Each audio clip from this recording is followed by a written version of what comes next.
nos impôs e que houvesse uma mudança de rumo, eu diria, de 180 graus, quer dizer, nós mudamos de um lado, de um extremo ao outro. E aí vem a pandemia, pum, né? Cai em cima de nós com tudo isso. Porque é um momento que quem é que imaginou alguma vez na vida? É um momento de muita ansiedade para todos. Nunca ninguém imaginou isso, né?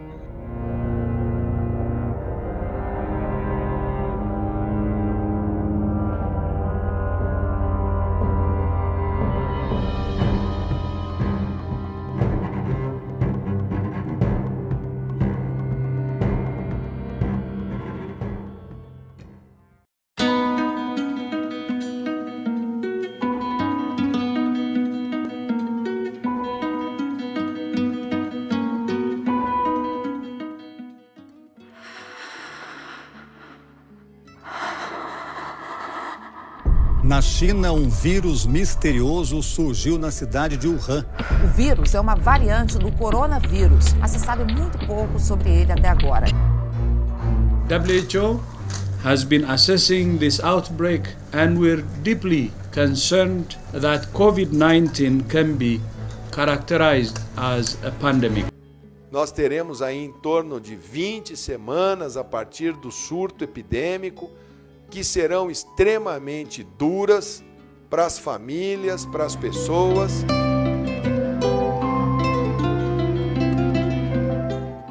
Próximo do mês de março, quando houve várias notícias graves mencionando, inclusive, da forma como a pandemia se comportava, ou seja, não tinha nenhum medicamento disponível, nenhuma vacina disponível, e tinha um alto índice de mortalidade, de que as próprias autoridades sanitárias do país e as próprias autoridades públicas definiram que a melhor maneira naquele momento era isolamento. E já começamos a formar um diálogo justamente disso, de esclarecimento. Olha, é isso que está acontecendo, é isso que a gente tem de perspectiva que vai acontecer. Então, logo a gente tem os primeiros casos aqui confirmados no Brasil, vai ser o momento da gente começar a botar em ação algumas atitudes que provavelmente vão poder parecer um pouco até exageradas no sentido de distanciamento, mas é porque a gente não sabe como é que as coisas vão andar num futuro próximo, e isso tudo foi sendo, então, desenhado, trabalhado ao longo desse tempo, que foi curto para a gente poder executar tudo isso, né? A gente pôde ver por parte do tribunal, e me orgulho muito de ter tido essa sorte de ter condições de trabalhar de forma remota, uma preocupação muito importante. E eu recordo que, às vésperas de nós entrarmos em trabalho remoto, eu conversei com a desembargadora Marilene, que era a presidente da época, e o próprio desembargador Vilarinho, porque nós tínhamos que ter também uma ação muito forte e romper paradigmas aqui no TRE. Esse tema aí que, na verdade, pegou todo mundo muito de surpresa, né? Trabalhando de uma maneira num dia e no outro totalmente diferente. A gente chegou mais próximo da família, mas ao mesmo tempo a gente ficou mais distante. O primeiro assim, mudança importante é que a vida dos nossos colegas, até então, ela estava em casa, tá?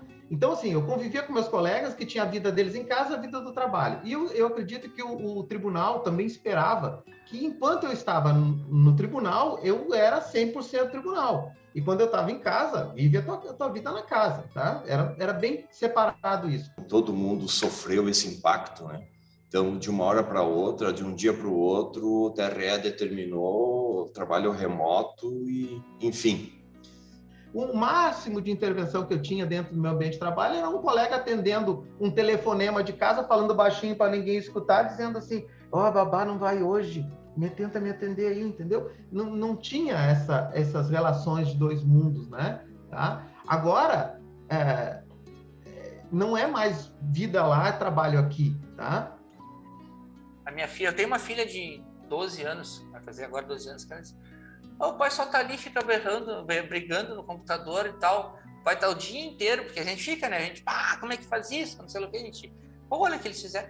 Mas o pai está ali e às vezes não está, porque no ápice da situação, de campanha, de eleição, eu sentava às 9 horas da manhã, 10 horas da noite. Que a gente teve, todos nós, o mundo inteiro, na verdade, né, teve esse impacto dos isolamentos, das dificuldades, das incertezas, das angústias, e criou uma nova realidade, que nós ficamos todos isolados uns dos outros, da relação das ruas. Ela nos afetou de uma forma que ninguém poderia esperar, e com uma gravidade que interferiu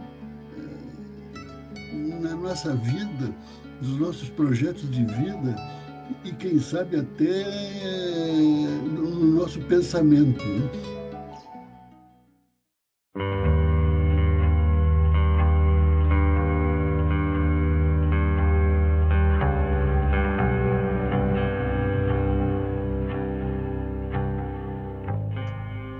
A primeira sessão por videoconferência do Tribunal Regional Eleitoral do Rio Grande do Sul, hoje, dia 25 de março de 2020.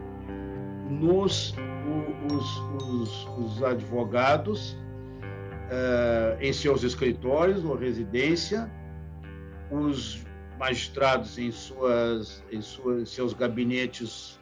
O impacto maior ele veio exatamente nos primeiros, eu diria, talvez primeiros 2 meses das sessões online, porque era uma novidade, né, para todos nós. E então as 3 primeiras sessões de março de 2020 foi tudo normal, ninguém falava em sessão remota. E aí, ali, depois daquela sessão, que se eu não me engano foi no dia 9, eu me lembro que a gente teve um espaço grande, assim, desde a última presencial até a primeira sessão remota. Se eu não me engano foi dia 9, a última presencial, e 25, a primeira sessão remota. Então, a gente teve aquele período ali, né? A gente já estava com a notícia, então, de que a gente teria que ir todos para casa, né? A princípio, assim, nos primeiros dias a gente não tinha notícia de que as sessões continuariam, né? A princípio se imaginava, mas vai parar todo o tribunal. E aí, quando alguém do Pleno consulta lá e diz assim, existe uma alternativa, ele troca o WhatsApp comigo, eu digo, Bobeto, com o Zoom nós fizemos isso, entregamos lá no YouTube. Mas como é que eu faço isso? Tem que ser a versão licenciada. Mas não podemos comprar licença porque isso é cartão de crédito, é uma licença internacional até então, né? Eu digo, mas eu tenho a minha, vamos botar lá e vamos montar esse negócio, vamos fazer uma. Fizemos um teste de 2 dias e a sessão aconteceu e aconteceu bem. Porque era uma novidade para todo mundo, né? Hoje até já está na rotina dos magistrados essa questão, né? De abrir o Zoom e tá ali. Mas no início existiam algumas dificuldades, né? Eu não sabia bem se olhava para a câmera, se olhava para o lado. Não havia aquela naturalidade quando a gente está lá no plenário. E aí ele me diz, Johnny, o que a gente faz agora? Eu digo, vão usando a minha licença, porque eu uso só à noite. E aí o processo de aquisição nacional levou um bom tempo, tá? Até então, deixa rolar, né? Então foi consequência disso, porque deu certo, e aí não para mais, então. Quanto a advogados de fora, a gente teve vários casos de advogados de fora fazendo sustentação oral. Isso aí é uma coisa também que não pode ser mais deixada de lado, na minha opinião. E não precisa nem ser de fora do Estado.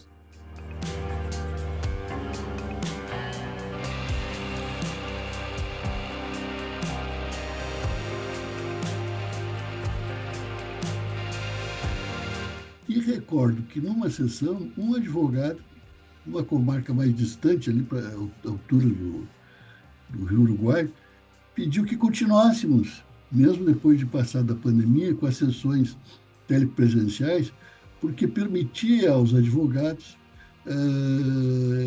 participar das sessões sem a necessidade de se deslocar até a capital.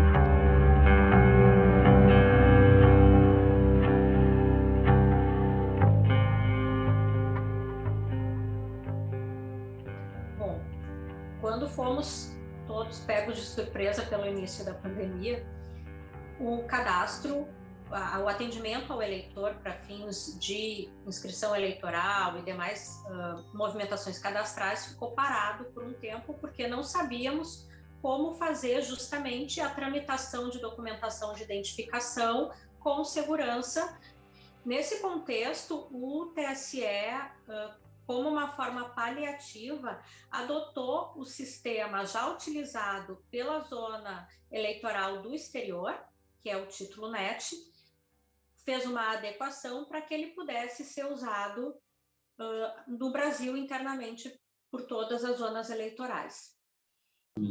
Isso, as ligações telefônicas que tinham, em vez de ligações, eram mensagens no WhatsApp, que chegavam em qualquer momento do dia, da noite ou da madrugada, e que no momento em que se ligava, por exemplo, o telefone celular no horário de atendimento, aquilo tinha uma fila gigantesca de pessoas ali e se procurava manter aquele atendimento. Conseguimos atender todo mundo, não houve nenhum problema nisso. Claro, né, a gente recebia coisas às 11 horas da noite, mas era do jogo, né? Então, tanto em casa, mesmo que invadindo o espaço, talvez, da minha esposa, enfim, que teve restrições em alguns momentos, né? E aquela tensão toda de cartório estava lá também, né? Porque ela fica em volta ali, né? Eu sempre digo que quando acabou, a gente encerrou o fechamento do cadastro lá em maio, eu pensei assim, nossa, eu estou esgotado emocionalmente e ainda a eleição, entre aspas, nem começou.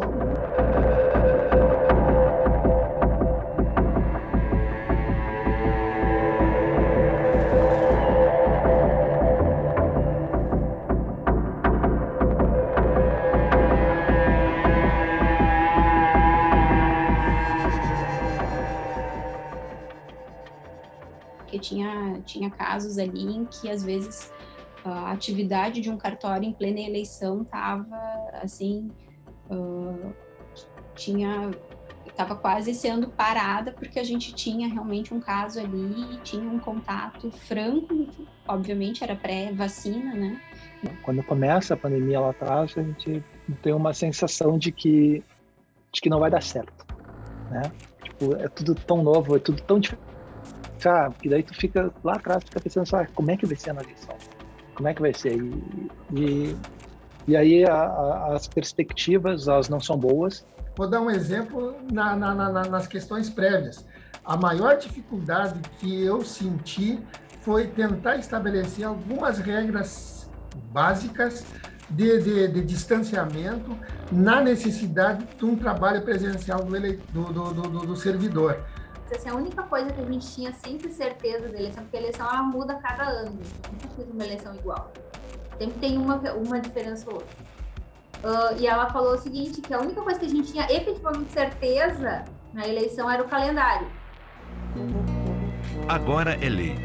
Adiadas as eleições deste ano por causa da pandemia. Para isso foi preciso uma emenda constitucional. A escolha de prefeitos e vereadores seria no mês de outubro. O Congresso e a Justiça Eleitoral julgaram mais seguro esperar algumas semanas. A votação foi transferida para o dia 15 de novembro. A história a gente trabalha com o fato ocorrido. Então a gente pode avaliar o resultado. E hoje a gente vê que a eleição, com esse adiamento, ela teve, obviamente que não foi naquele normal que se tinha, mas ela foi também extremamente exitosa.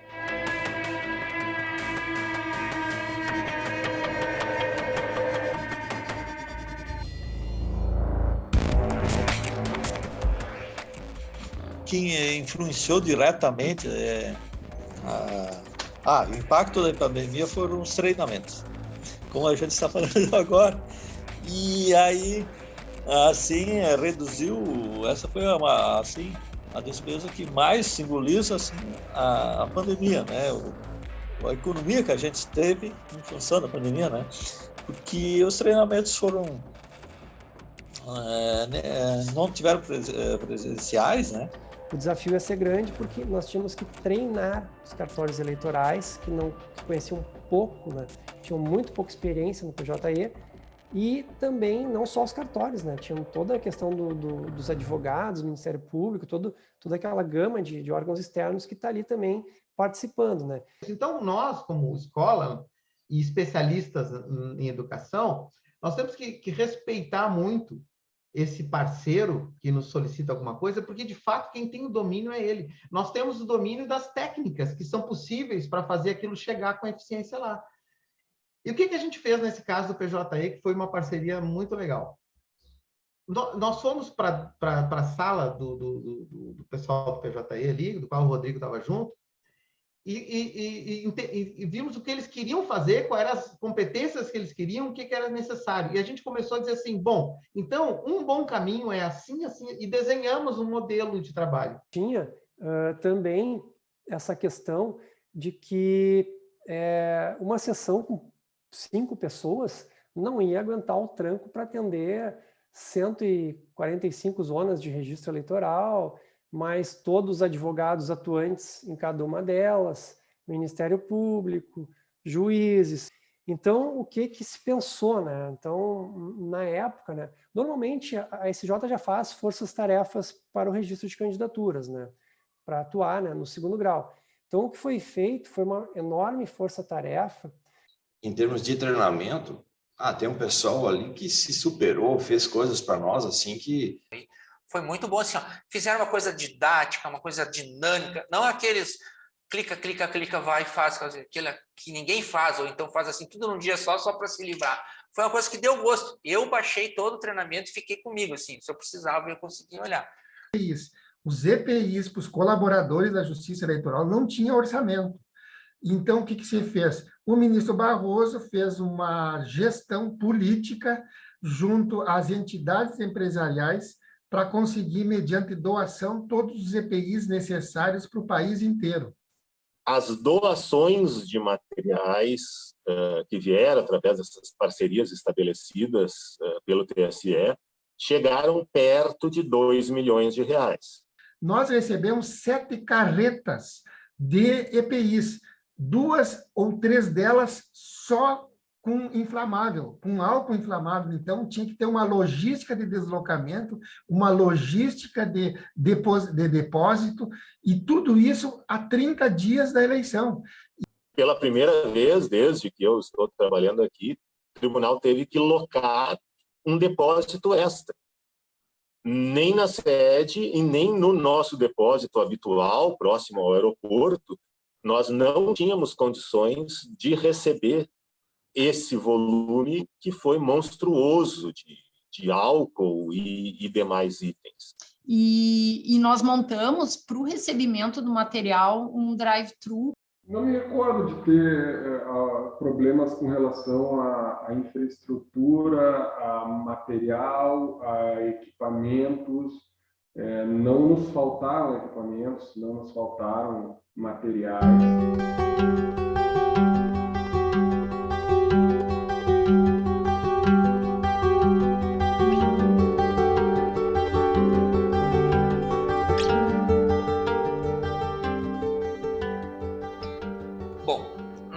A gente notou até pelo movimento na cidade mesmo, até pelo menos em Pinheiro Machado, que houve muito pouca distribuição de material gráfico, tá? Inclusive isso se espelhou até nas prestações de contas. O pessoal utilizou bastante as mídias sociais, a gente viu um acréscimo no Facebook, porque a gente tinha praticamente todas as pessoas tinham no Facebook lá. Teve uma vez também que um diretório ligou para nós, lá para o cartório, para denunciar que outro diretório, que no outro diretório municipal, na outra sede, no outro comitê, né, no comitê contrário, eles estavam comendo pipoca. Né? Pô, que não podia comer pipoca. Como é que eles vão comer pipoca juntos, né, se estamos numa pandemia? Né? Não pode comer pipoca. Tal. A gente fica, olha, né, na legislação, não proíbe, né, mas a gente vai conversar com ele. Então se eles vão fazer pipoca, nós vamos fazer pipoca também. Claro, esse ano não tivemos os comícios, mas os candidatos relatavam isso, eram de variadas posições, de dificuldade de estar... eles visitavam nos últimos dias, mas eu entro na casa da pessoa, não entro, não vou cumprimentar, mas o cara já vem me dando um abraço.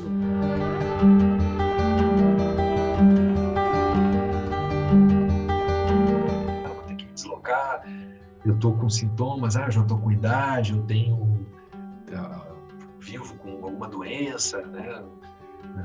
Estou com receio. E então foi um pouco mais delicada essa montagem das mesas.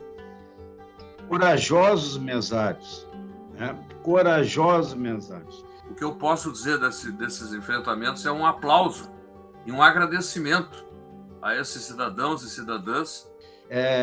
Os mesários deram uma demonstração de alta consciência cívica e democrática. Quando começou esse negócio da pandemia, eu disse, a única coisa, certeza que eu tinha é que eu não queria colocar ninguém trabalhando se não quisesse trabalhar. Era natural. Olha, e ali não tinha como fazer qualquer juízo de valor com aquela pessoa que dissesse, eu não vou querer sair da minha casa, ficar o dia inteiro sentado numa mesa, atrás de uma tela, com pessoas que podem me contaminar, que podem contaminar minha família. Eu tenho em torno de 80% a 90% são voluntários. Mas mesmo assim, nesse período, eu acho que aí contribuiu bastante as chamadas fake news, né? Que acabaram incitando o eleitor contra a gente, né? Eu dobrei o número de treinamentos, né? No final, para mim, foi bastante pesado, porque só eu que treino mesário no cartório. Então, eu dobrei o número de treinamentos, coloquei 20 pessoas só em cada turno, em lugares gigantescos. Assim. Muitos ficaram muito orgulhosos de participar de um grupo chamado Eleições, né? Justiça Eleitoral, eleições. Então, eles se sentiam, assim, um pouco representados até uma certa autoridade. Os mesários são parentes nossos. Eu tinha uma mesária filha, que sempre foi presidente de mesa. A gente se preocupa com as pessoas que trabalham também para a Justiça Eleitoral e são colaboradores. E colaboradores a gente tem que atender da melhor forma possível. Bom, o que eu posso dizer é aquilo que eu disse para aqueles jovens que estavam lá na minha sessão que eu fui votar. Porque essencialmente são jovens que nos faz acreditar que esse país tem um futuro melhor pela frente. Não é? Então, nós só temos que enaltecer a consciência dos mesários, desses cidadãos que realmente deram um belíssimo exemplo de respeito à democracia, de respeito à ordem jurídica, né?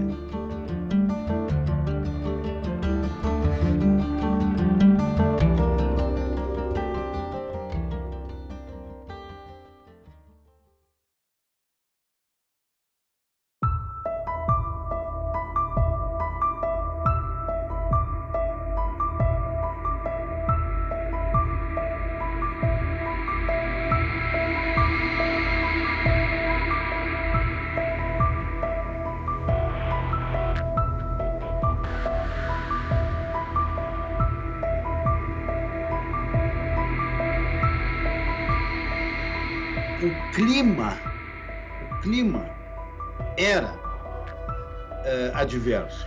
A gente já tinha uma ebulição de casos acontecendo. Era um ambiente muito difícil. Foi uma preocupação muito grande, porque havia pessoas morrendo. Né? As pessoas estavam morrendo, as UTIs dos hospitais estavam lotadas. A gente tem que pensar que era um cenário de pandemia sem qualquer notícia de uma vacina. Então, poderia ter mortes, poderia ter pessoas falecidas durante todo esse período. Nós tivemos muito cuidado com isso. No dia da eleição, nós tínhamos mesários reservas no cartório eleitoral. Na primeira hora, todos já tinham ido substituir, tivemos que chamar mesário em casa. Tivemos, inclusive, no dia da eleição, 3 ou 4 juízes que nós tivemos que substituir por estarem com Covid. Foi meio natural e também ninguém escolhe o momento que vai ficar doente, mas eu acho que é um registro interessante também dessa realidade que foi enfrentada. Eu acho que estava todo mundo mais ou menos ciente de como é que tinha que ser, de colaborar. Teve bastante gente consciente, diz, olha, eu não vou porque meu pai positivou, minha mãe positivou, meu marido, entendeu? Foi um momento de uma certa insegurança, de alguma incerteza de exatamente como seria, né? Mas uma vez determinado que tinha que fazer, né, a gente tem que fazer, né? Então a gente, né, procura fazer de tudo para garantir que a eleição ocorra da melhor maneira possível.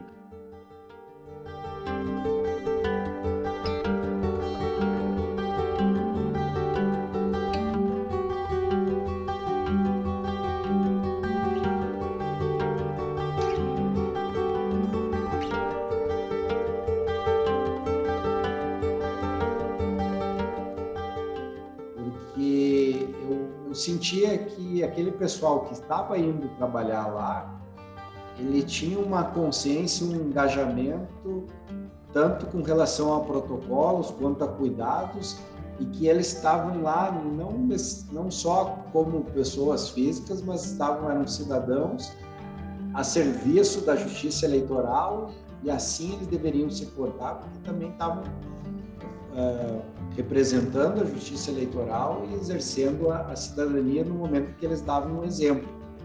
E eu vi que se garantiu, né, dentro do possível, né? Mas, historicamente, uma coisa que eu aprendi dentro do tribunal é que, cara, no final sempre vai dar certo. Então, esse trabalho foi desenvolvido, comandado, capitaneado pela presidência, e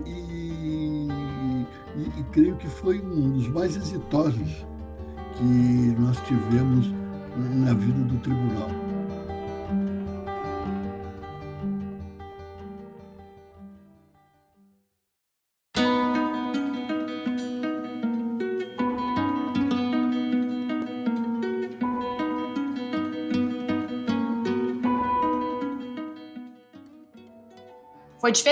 Foi diferente. A gente fez uma diplomação de eleitos drive-thru. É um momento grato para a gente entregar esse diploma e não aconteceu, mas... Bom, a eleição parece que terminou, né, com a diplomação. Não, ainda tivemos prestação de conta que foi até fevereiro.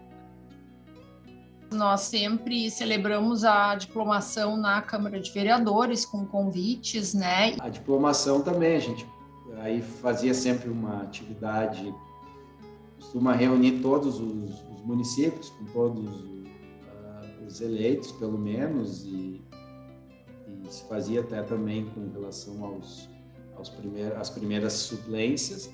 No meu caso, que sempre é uma festa, né? Uma festa cívica, a gente chamava pessoas, enfim. E nessa ocasião, atendendo até as recomendações da época, o juiz entendeu por não realizar a diplomação presencial.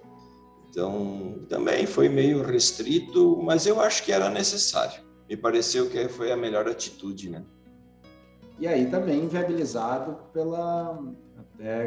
pelos protocolos. A gente não fez online, que algumas pessoas fizeram.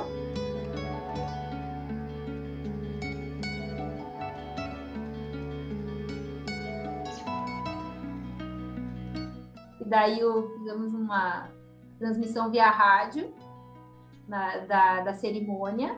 A rádio da cidade transmitiu do cartório a cerimônia e a gente ficou na rua, a juíza na rua, e os carros passavam com os candidatos e recebiam um diploma da mão da juíza.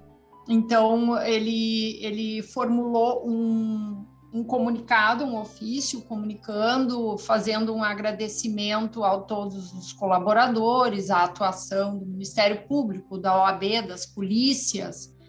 A gente aproveitou e nesse comunicado colocou ali um lembrete do regramento, que era necessário apresentar a prestação de contas, né? Teve prorrogação, como eu digo, né? Primeiro, a gente preparou um material de estudo sobre a resolução, disponibilizamos para o pessoal PDF. Depois, preparamos material sobre sistemas. E nós começamos a fazer tutoriais. O colega Davi Silveira preparou vários vídeos, tutoriais, disponíveis no YouTube. Também disponíveis no YouTube.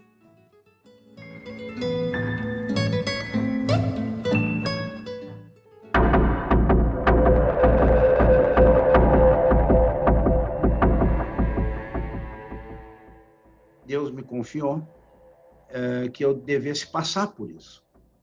Passar por presidir um tribunal como é o TRE Gaúcho, numa eleição única, se Deus quiser, única. Considero realmente, nesses 34 anos de justiça eleitoral que completei esse ano, a eleição mais complexa. Eu costumo dizer que ela foi a mais difícil até hoje, pelo menos para mim, mas que ela vai continuar sendo a mais difícil para frente, né? E dá para se dizer que foi a pior que eu fiz em todo o meu período de cartório, né, de justiça eleitoral. E eu acho que nós somos privilegiados, né?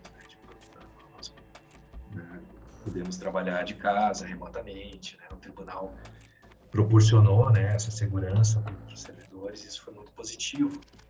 E eu vi que isso a gente precisou cuidar mais das nossas emoções, das emoções dos outros. As pessoas, elas estão mais isoladas, assim, né? Tipo, a gente vê que, às vezes, é um negócio meio psicológico, assim, né? De tu estar ali para prestar um apoio, tá? E sim, foram momentos muito difíceis, tá? Nós nos tornamos um pouco psicólogos, psiquiatras, médicos, né? A gente incorporou um pouco de tudo isso pela necessidade que tínhamos ali de levar todo mundo junto. E a distância humana, ela sempre cria um vazio, né? Ela cria tanto no trabalho como na questão mais afetuosa, né? Psicologicamente, a questão da pandemia e esse isolamento afetou muito as pessoas. Assim. Então, a gente sente, com certeza, que uma angústia maior, uma necessidade maior de contato, assim, das pessoas se sentirem, não é protegidas, se sentirem apoiadas, entendeu? A gente acompanhou muitas histórias de muitas perdas, então realmente é bastante difícil, né? A gente achar que tudo terminou bem quando não terminou tão bem assim.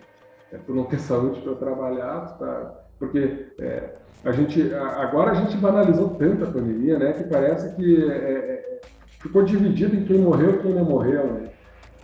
Morreu tanto e não morreu tanto. Então quem não morreu está bem. E não é isso, né? Nossa, tem conhecidos que a pandemia devassou a vida da pessoa, né? Acabou, tirou pai, tirou mãe. Então, assim, terrível, foi terrível. Alguém que está hoje nascendo, quando tiver uma idade adulta, quiser fazer uma pesquisa, ele não vai ter, por mais que a gente diga e escreva, a sensação do que aconteceu. Então, pelo menos a gente deixa um registro aqui no memorial de todas essas dificuldades, de todos esses enfrentamentos, e o Brasil como um todo. Não vou também aqui me restringir, o mérito é de todo. Na área eleitoral, deu uma resposta excelente à sociedade e à democracia. E no mais das vezes se teve uma compreensão do eleitor quanto à necessidade de se proteger e dos funcionários mais ainda, né? Mas quando eu assumi, em nenhum momento,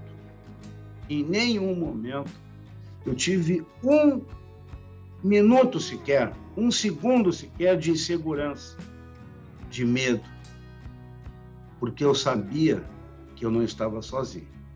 Eu sabia que eu tinha por trás de mim um tribunal composto de pessoas dignas, honestas, com uma alta consciência da sua responsabilidade, do seu munus, da responsabilidade do que deve fazer para a sociedade.